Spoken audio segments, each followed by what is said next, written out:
Hello বন্ধুরা, দেখো আজ আমরা কোথায় এসে গেছি। আমরা এসে গেছি আজ জঙ্গলে।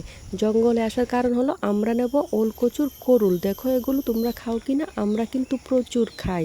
যাক, এগুলো কুড়োতে কুড়োতে আজ হয়ে যাক বিশেষ একটি কথা তোমাদের সাথে।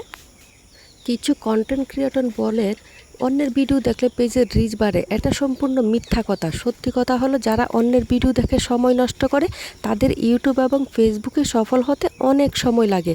আপনি যখনই প্রতিনিয়ত ভিডিও পোস্ট করেন এবং আপনার ভিডিও যদি অন্যরা দেখেন, আপনার ভিডিওতে যদি ভালো ভিউজ আসে, তাহলে আপনার পেজের রিচ বাড়বে। অন্যের ভিডিও দেখলে কি করে আপনার পেজের রিচ বাড়বে? এসব মিথ্যা কথায় কান দেবেন না। নিজের মতো করে কাজ করে যান, সফলতা একদিন আপনাকে খুঁজে বের করবে। সত্যি কথা হলো, আপনাকে অন্যের ভিডিওতে লাইক করতে হবে এবং সুন্দর একটা কমেন্ট করতে হবে, যাতে আপনার কমেন্টটাতে কেউ রিপ্লাই করে বা রিয়্যাক্ট করে, তাহলে আপনার পেজের গ্রো হবে।